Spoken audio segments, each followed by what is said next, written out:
Part 1 limitation act, इसके अंदर 2 sections आते हैं। फर्स्ट सेक्शन है show title extend and commencement. इस एक्ट का शो टाइटल है लिमिटेशन एक्ट 1963। इसका एक्सटेंड क्या है, एक्सटेंड मतलब कहाँ पे ये लागू होता है, तो ये पूरे इंडिया में लागू होता है, साबुत इंडिया में, ठीक है। मतलब कि 2019 से पहले जम्मू कश्मीर पे नहीं लागू होता था, अब वहाँ पे भी लागू होता है। और फाइनली इसमें बताया कि कब ये इन्फोर्स में आएगा, इसमें लिखा है कि जब central government by notification official gazette में बताएगी। तो कब हुआ था लागू, 1 जनवरी 1964 को, ये यहाँ लिख लीजिए। सेक्शन 2 डेफिनेशंस, इसके अंदर आपको 3 डेफिनेशंस तो पता ही होगी, AEI, एप्लीकेंट, डिफेंडेंट और प्लेंटिफ। ये तो आपने देख लिया होगा सिविल लॉ में, CPC के अंदर। तो वैसे ये लगभग, तो हम शुरू करते हैं। इनके अलावा जो भी रहेगी, B एप्लीकेशन, एप्लीकेशंस में पिटिशंस को इंक्लूड करेंगे। B bill of exchange, bill of exchange के अंदर हुंडी को और चेक को इंक्लूड करेंगे।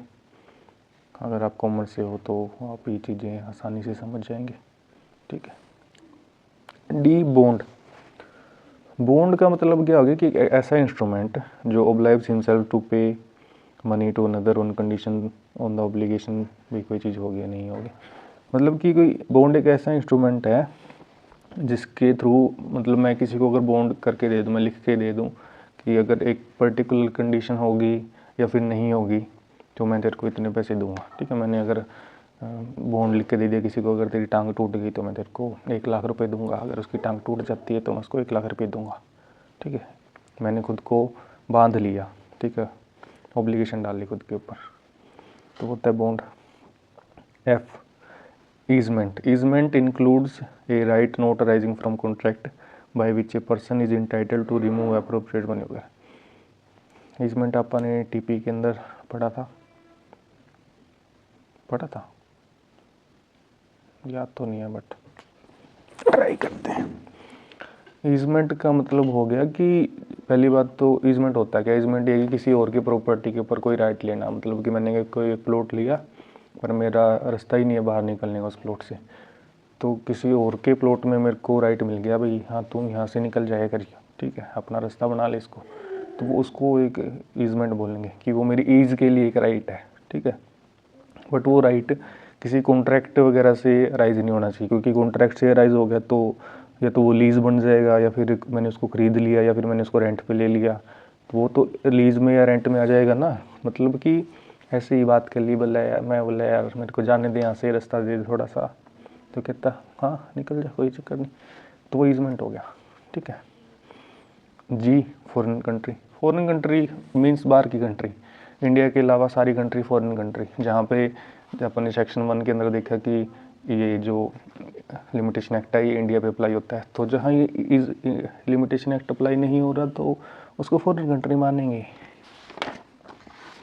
H good faith, good faith की यहाँ पे नेगेटिव डेफिनेशन दे रखी है, मतलब कि जो काम बुरी नीयत से किया जाएगा उसको गुड फेथ में इंक्लूड नहीं करेंगे, ठीक है।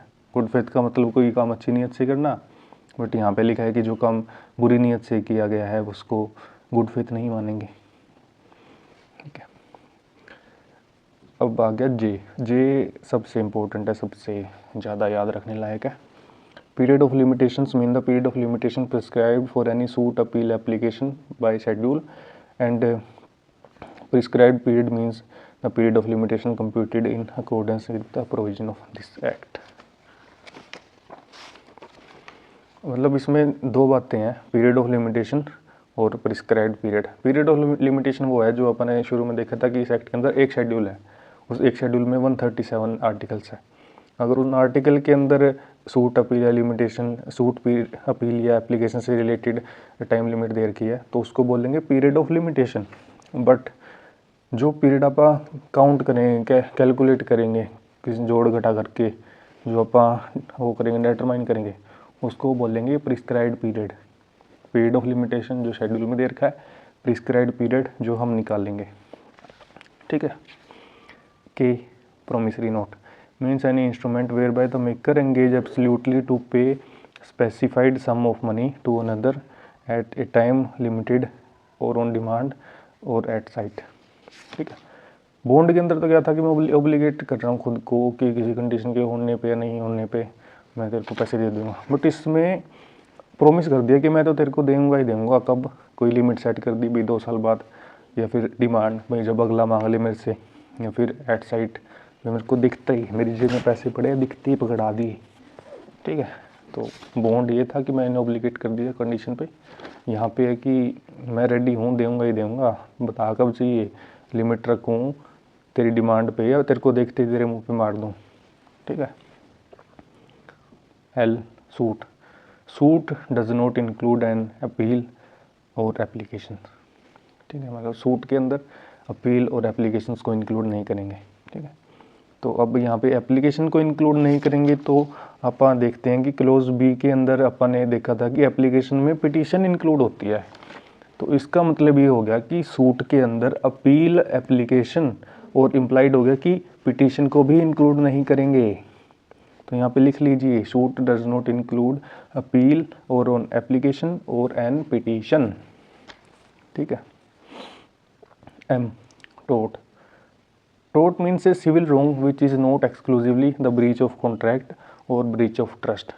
ठीक है, टोट अपन ने देखा था कि जो छोटी मोटी हरकतें होती है, जो बंदा जिससे परेशान हो जाता है, जिसके लिए कोई पर्टिकुलर लॉ वगैरह बनाने की ज़रूरत नहीं है, तो उन छोटी मोटी चीज़ों को टोट मानेंगे। तो अब यहाँ पे टोट के अंदर इनको ब्रीच ऑफ कॉन्ट्रैक्ट को या फिर ब्रीच ऑफ ट्रस्ट को नहीं इंक्लूड करेंगे, क्योंकि इनके लिए अपने पास कॉन्ट्रैक्ट एक्ट है, अलग लॉ है अपने पास, तो टोट को इंक्लूड नहीं करेंगे यहाँ पे। Last definition n, trustee, trustee does not include a benamidar, a mortgagee remaining in possession after the mortgage है सेटिस्फाइड और a person in wrongful possession without title. Trustee के अंदर बेनामीदार को इंक्लूड नहीं करेंगे, मोर्गेजी को इंक्लूड नहीं करेंगे, जो मोर्गेज ख़त्म होने के बाद भी प्रॉपर्टी के ऊपर बैठा है। मतलब कि इसका मतलब ये हुआ कि मोर्गेज आपने पढ़ा था, मोर्गेज का मतलब ये है कि अपनी उसको प्लॉट को, लैंड को गिरवी रखना। ठीक है, मूवेबल प्रॉपर्टी को गिरवी रख के थोड़े पैसे लेना। ठीक है, उसकी अलग अलग कंडीशन थी, 6 प्रकार के मोर्गेज होते हैं अपने पास, उसको नहीं देखेंगे। तो उसके अंदर जो बंदा, जैसे मैं गिरवी रख रहा हूँ अपनी प्रॉपर्टी, तो मैं बन गया मोर्गेजर। ठीक है, और मैंने जिसके पास गिरवी रख के पैसे उठाए हैं तो वो बन गया मोर्गेजी। अब इसमें 6 टाइप के मोर्गेज में से एक मोर्गेजी होता है कि मैं प्रॉपर्टी भी डिलीवर कर देता हूँ अपनी, उसके पोजेशन में डाल देता हूँ। तो सिंपल सी तो ये बात ऐसे है कि अगर मैं पैसे पे कर दूंगा उसको तो मेरी प्रॉपर्टी छोड़ देगा, वापस कर देगा मेरे को। बट यहाँ पे कह दिया कि अगर मॉर्गेज पूरा होने के बाद, मतलब उसके पैसे देने के बाद भी मॉर्गेज इस प्रॉपर्टी के ऊपर बैठा है तो उसको ट्रस्टी नहीं मानेंगे।